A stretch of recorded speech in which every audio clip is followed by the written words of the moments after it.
Great. Good afternoon, everyone. Welcome to the Capital Budget Subcommittee. We're going to hear first from the University of Maryland, Baltimore campus, and our budget analyst is Ms. Sarah Baker. Thank you, Mr. Chair. I would like to note that University of Maryland, Baltimore has 3 projects receiving funding in 25. The discussion of the new School of Social Work building begins on page 4.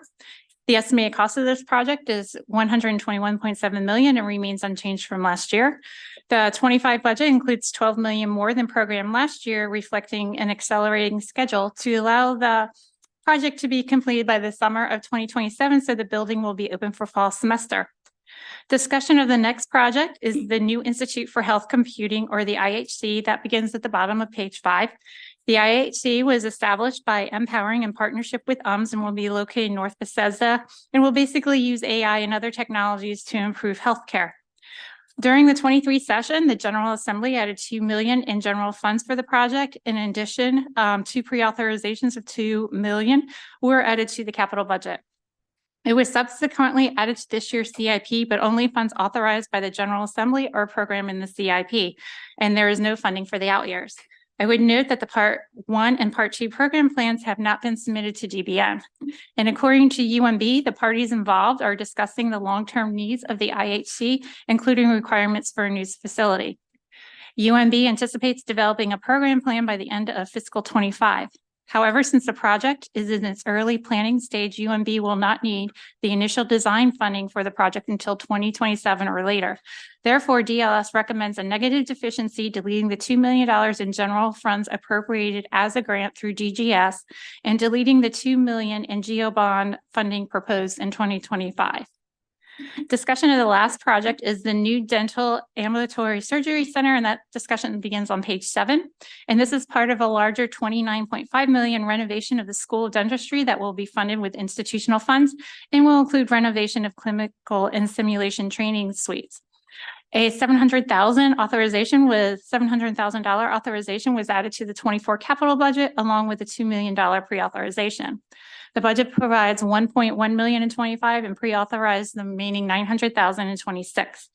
And I just want to provide an update on the discussion of the electrical substation and electrical infrastructure that is on page 8, which is a multi-year, multi-phase project that will construct new substations at the north and south end of campus and upgrade existing electrical infrastructures. As programmed in the CIP, funding is paused in 25 and 27 due to delays in receiving developers' agreements from Baltimore City and challenges to integrating the technology to put in place to manage the new grid. These factors have led to substantial delays in the completion of later bid packages, and this are illustrated on Exhibit 1 on page 9. And UMB states that the bid packages have been coming in lower than the original estimates, resulting in a cash balance to fund the construction in the intervening years. The recommendations related to the IHC are on pages 3 and 4 to delete the 24 grant funds and the 25 GO bond authorization, and that completes my presentation. Great. Thank you very much, Ms. Baker, for the presentation. Are there any questions from members of the subcommittee for Ms. Baker on the analysis? This afternoon, we have joining us Dr. Bruce E. Gerald, President. Thank you very much, Mr. President, for being here. Thank you, Chairman Chang. My name is Bruce Gerald, President of UMB for the record. I want to thank Chairman Chang and the committee for their thoughtful analysis and support of the University of Maryland, Baltimore in this current budget and in recent budgets. I'd also like to thank the governor and the General Assembly for its continued support, and of course, Sarah Baker for her thoughtful analysis. We are most appreciative of the 3 programs that Ms. Baker mentioned earlier: the School of Social Work, and that is progressing as planned, the School of Dentistry project, which you just heard about, and the electrical infrastructure. And I want to underscore one thing on the electrical infrastructure program. It is so important to us 10 years ago, we had a major power failure on campus and we didn't have redundant systems. This redundant system is very far along. And about 3 months ago on the other end of campus, the electrical supply to a major part of our campus was disrupted. And because of this program, we were able to rapidly reroute wiring, et cetera, into the affected buildings to be back up and running in a very short period of time. It would have been weeks or months otherwise. So this program is already bearing fruits. We occur with all of the DLS recommendations with one exception. It relates to the Institute for Health Computing. We would like to respectfully request that the committee reject the deletion of the FY25 grant dollars. The IHC is a very rapidly evolving program. We now have a building rented on Executive Boulevard. We now have people in seats. And just this past Friday, we had a major opening of the program with the Lieutenant Governor and a lot of other executives. It was a great occasion. And there are people now who are focused on this project getting grants written, and in fact, we just got our first grant. So we are now prepared to address this question of a state building. We are convinced that a state building in this location will make the Institute even more successful. And so we would request that we get that planning capital money for the future. After that, we agree with all the other recommendations. Great. Thank you very much, Mr. President. Are there any questions from members of the Capital Budget Subcommittee for President Gerald? Great. Thank you very much, Dr. Gerald, for being here. Thank you. Have a great evening. Next, we have the University of Maryland College Park campus, and our budget analyst is Ms. Sarah Baker. Okay, College Park has 3 projects receiving funding in 25. But first, I want to turn to page 3. I want to provide an update on the Hornbeck Library conversion, which was added to last year's CIP and programmed to receive funding in 28. The General Assembly accelerated the project by adding $10 million in authorization to the capital budget. This project has since been removed from the CIP based on institutional priorities and replaced with the Benjamin Building project. College Park will use the $10 million to renovate a portion of the ground floor of the library for the College of Information Studies. The discussion of the interdisciplinary engineering building starts on the bottom page 3, and this leverages $55 million from the Clark Foundation and will provide space to allow the engineering programs to grow. The project was modified to move the Maryland Transportation Institute out of there, and space will be redesigned to accommodate the Clark's Scholar Program and provide flexible wet chemistry lab space, which will cost $3.2 million, and that will be picked up by the Clark Foundation. According to the CIP, the total cost of the project increases $9.5 million, which includes the $3.2 million. However, based on the latest estimates, the cost of the project increases $29.2 million. And as unlisted on page 5, $18.9 million of this increase is related to higher construction costs. So overall, the CIP does not accurately reflect the total cost and funds for the project, leaving a shortfall of $19.7 million. If the intent is for College Park to use institutional or other funds to cover the shortfall, this should be reflected as an increase in institutional or non-budgeted funds. College Park states if additional funds cannot be found, then portions of the facility will need to be shelled out. The next project receiving funding is the standalone facility renewal initiative to address critical deferred maintenance projects. A list of the projects to be funded in 25 are listed on page 6. The last project of graduate student housing sites development starts on page 7, and this was added to the CIP to continue the development of a 10.75 acre site to make it more financially feasible for the developer to build below market rate graduate housing. Development is already underway due to the General Assembly adding authorizations in 23 and 24, and the budget includes a pre-authorization in 26 to complete the construction. And the recommendations are on page 3 is to approve all proposed authorizations and pre-authorizations. And that concludes my presentation. Great. Thank you very much, Ms. Baker, for the presentation. Are there any questions from members of the Capital Budget Subcommittee on the analysis? This afternoon, we have from the University of Maryland College Park campus, Dr. Darrell J. Pines, President. Thank you very much, Mr. President, for being here. Good afternoon, Chair Chang and Vice Chair Lewis and members of the committee. I'm Darrell Pines, and I'm the President of University of Maryland College Park. It is an honor to be here today and have the opportunity to testify on behalf of our capital budget request. I would like to thank Chair Chang and Vice Chair Lewis and Ms. Baker and the entire committee for their support for our state's flagship university. The collaboration and partnerships that we have created in Annapolis are critical to our efforts to educate a 21st century workforce and address what I call the grand challenges of our time. We are extremely appreciative of the resources devoted to us by the Governor and the General Assembly, and I want you to know that we work diligently to be good stewards in our shared work forward and for benefiting the people and the communities of the state of Maryland. So I thank you again for your support, and I'll be happy to answer any questions. Bless you. Great. Thank you very much, Dr. Pines. Are there any questions for President Pines? Great. Thank you very much. Have a great afternoon. Thank you. Next, we have Bowie State University presented by Kelly Norton.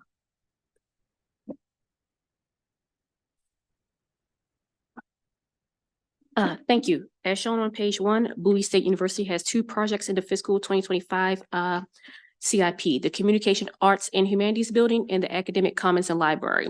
The funding in the CIP for fiscal 2025 is approximately $9 million in general obligation bonds. The summary for the Communication Arts and Humanities Building project begins on page 3. The building will accommodate the Departments of Communications, Language, Literature, and Cultural Studies, History and Government, and the ROTC. It will replace a building with small classrooms, inadequate laboratories, lack of dedicated ROTC space, failing infrastructure, and it does not meet current codes. The building is expected to be completed in August 2024 and will cost in total $167.2 million. The out-year project, the Academic Commons and Library, can be found on page 5. This project will construct a new facility to replace the existing Thurgood Marshall Library, which is not cost-effective to renovate. The scope of this project has grown since last year's CIP and has grown from $120 million to $200 million. This project has received $4.6 million in prior authorizations to begin the design process. However, the CIP does not have design scheduled until fiscal 2027. DLS recommends deauthorizing the $4.6 million in prior authorizations to better align the funding with the schedule. On page 2, you find DLS recommendations. DLS recommends approving all authorizations for fiscal 2025 and deauthorizing prior authorizations for the Thurgood Marshall Library Commons project to align with DBM's project schedule. And that concludes my presentation. Great. Thank you very much, Ms. Norton. Are there any questions for Ms. Norton on the analysis? This afternoon, we have joining us from Bowie State University, Dr. Aminta Hawkins-Brewer, President. Thank you very much, Madam President, for being here. Thank you, Mr. Chair, and good afternoon. And also regards to Vice Chair Lewis and members of the committee. Thank you also to the analyst for her analysis. I truly appreciate the analysis that you've provided here today. And I do want to begin by, first of all, saying thank you for the support for our new Communications, Arts, and Humanities building, which, by the way, is on schedule and scheduled to open on time as well as on budget. So we're very pleased about that. But secondly, with regard to the Thurgood Marshall Library and Academic Commons, we are working closely with DBM and expect to receive Part 1 approval for the Thurgood Marshall Library and Academic Commons project in the next few months. Our goal is for this project to be on a faster track to accommodate the increased and different demands from our faculty and students to keep pace with the rapidly changing environment higher education finds itself, which is why I continue to ask for it to be moved up in the CIP to fiscal year 25 from fiscal year 27. The need for library services and related programs and services is now and is paramount to the work that we're doing to create new innovative academic programs and support the goal of becoming an R2 designated institution. We need the facilities to help support our researchers that are coming to the campus, and we need to continue to support the learning environments that students today are requesting and indeed need. Waiting 7 to 8 years to replace this critical academic facility, which has long been outdated, will not support the goals of our higher ed institution to produce the workforce needed for the state. I therefore respectfully ask that you reject the recommendation, the DLS recommendation, to deauthorize the funds we've already received and allow BSU to start planning for this very important project. Thank you. Great. Thank you very much, Madam President. Are any questions from the Capital Budget Subcommittee for Madam President? Okay, great. Thank you very much. Have a great afternoon. Thank you, Mr. Chair. Next one, the University of Maryland Eastern Shore, presented by Mikal Richards.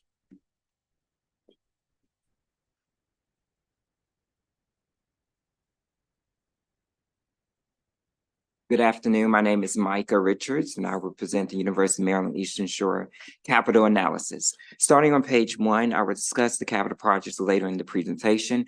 On page 2, the Maryland Eastern Shore State-Owned Capital Improvement Program total fiscal 25 request is $7.2 million. The total projected funds in fiscal 28 are $4.9 million, and in fiscal 29, $3.2 million.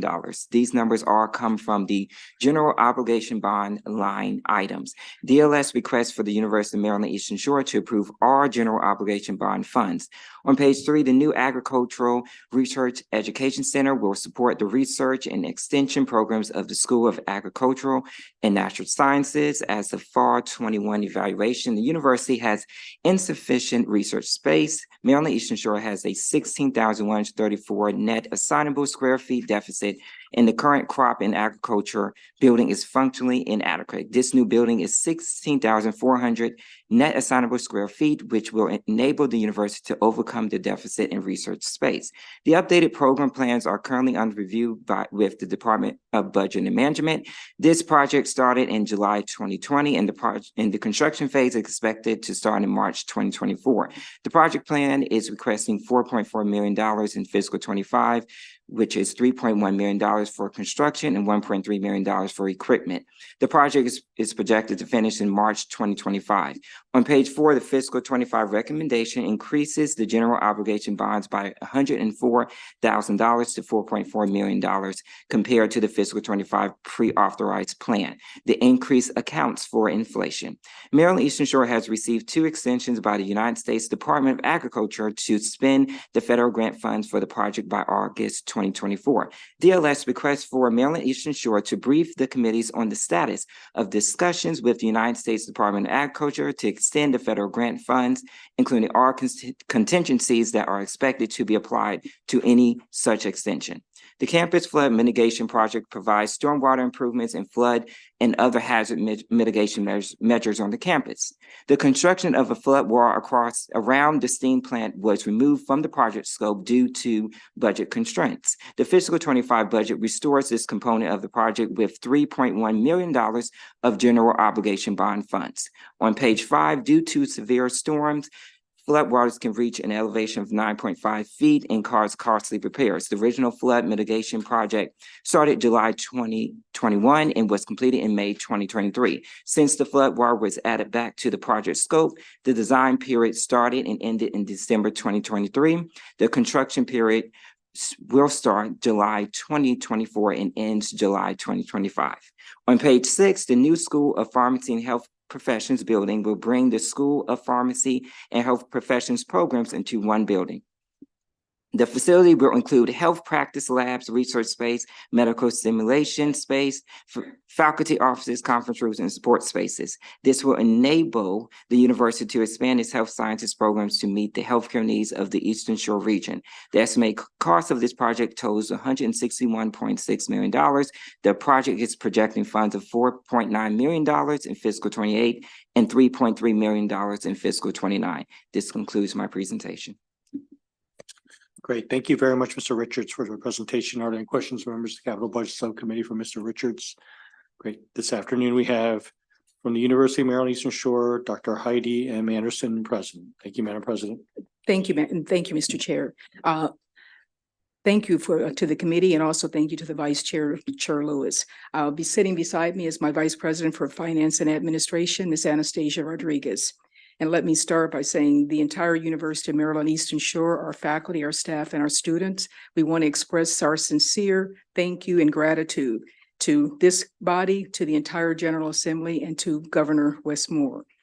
We appreciate the prior year funding that you have given to us, and we appreciate the proposed fiscal year 25 operation and capital resources that you have proposed. I want to also thank the analysts, Micah. Thank you very much for the analysts of our projects. And also thank you for the 3 projects that we have ongoing at this particular time. As noted, the Agriculture Research Center project is on budget. It's also on par with being finished. This is also adding to our research facilities. As your 1890 land grant institution here in the state, it is an important project for our campus and for the people who we serve in the community throughout all of the counties here in the state because of our extension services.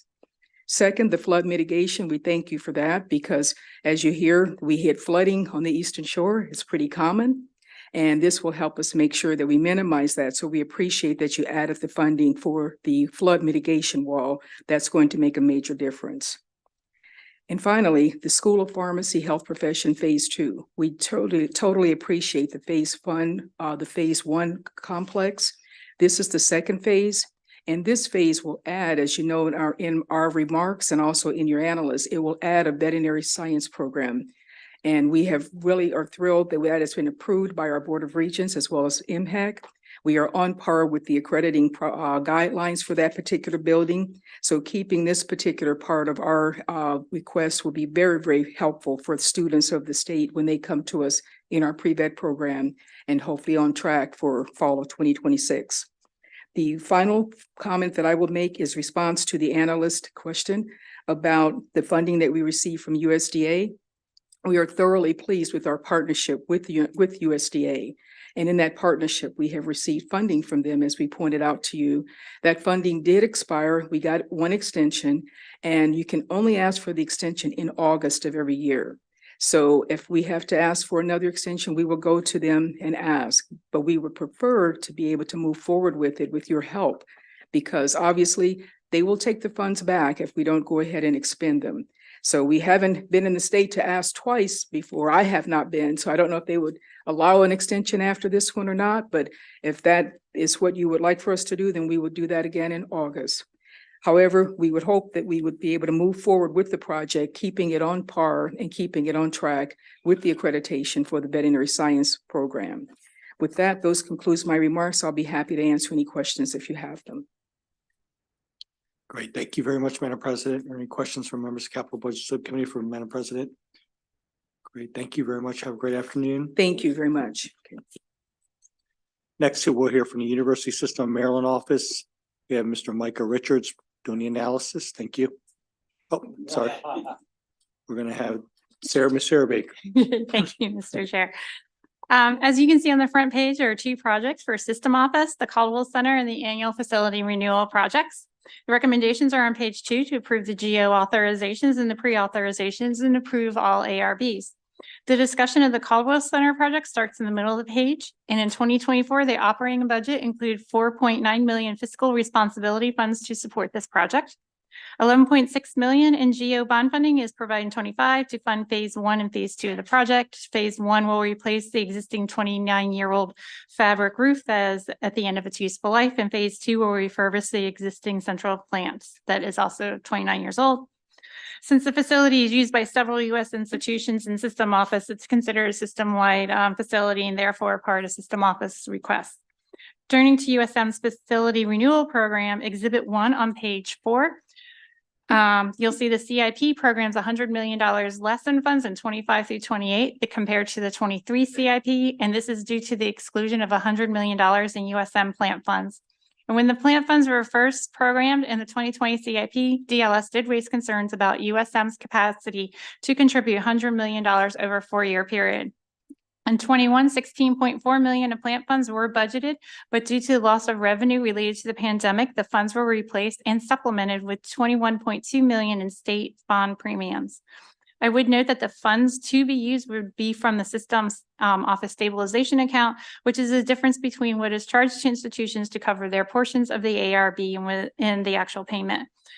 System Office had stated that all funds in the account are either committed to debt service or to capital projects that were internally authorized and approved or transferred back to the institutions. Therefore, there are no funds to put towards facility renewal.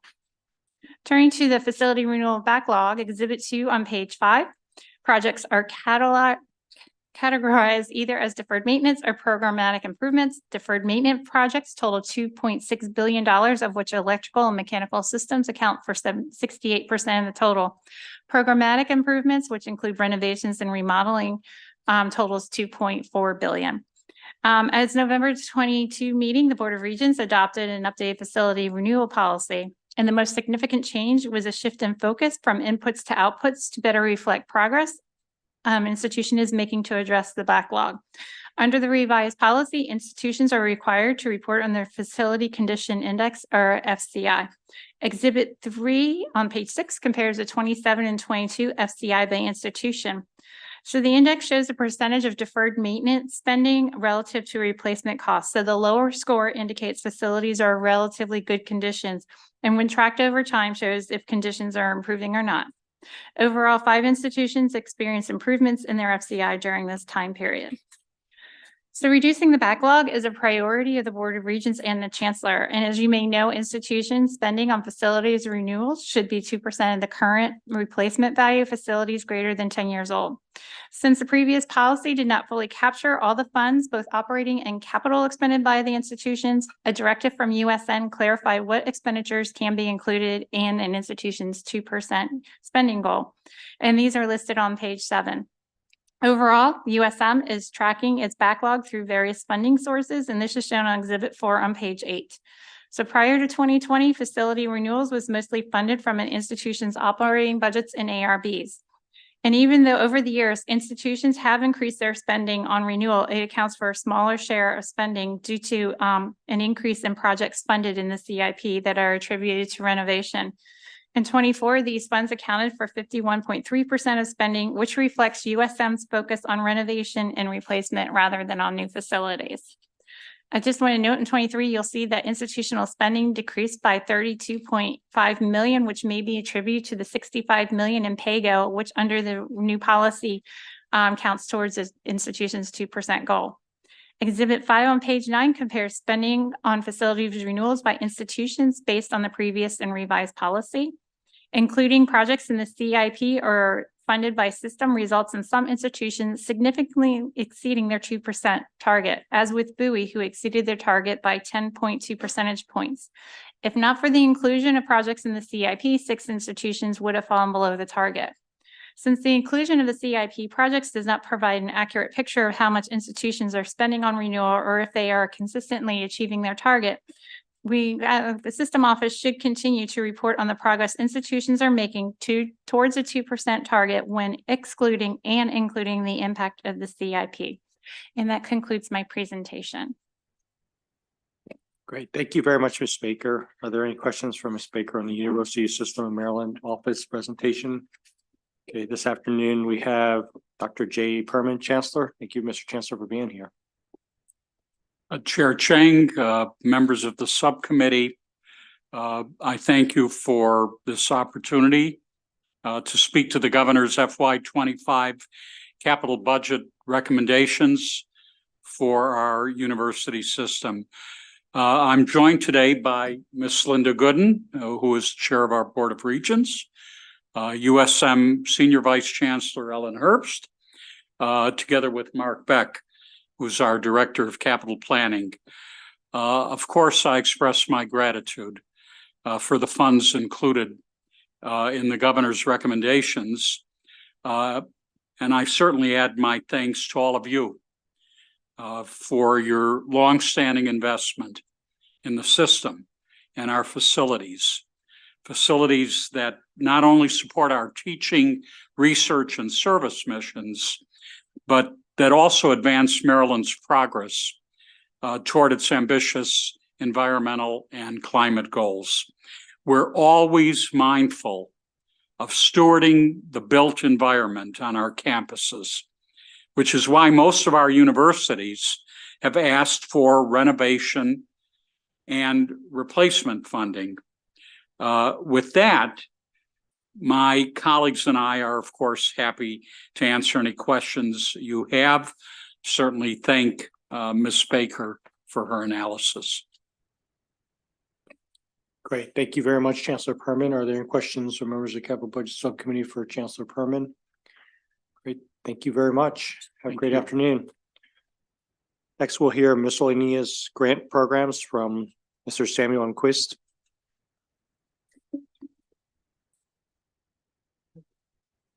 Thank you. Good afternoon. This is the DLS analysis of the miscellaneous capital grant programs. These include projects in the fiscal 25 capital budget bill that are outside of other state agency or state-owned capital grants.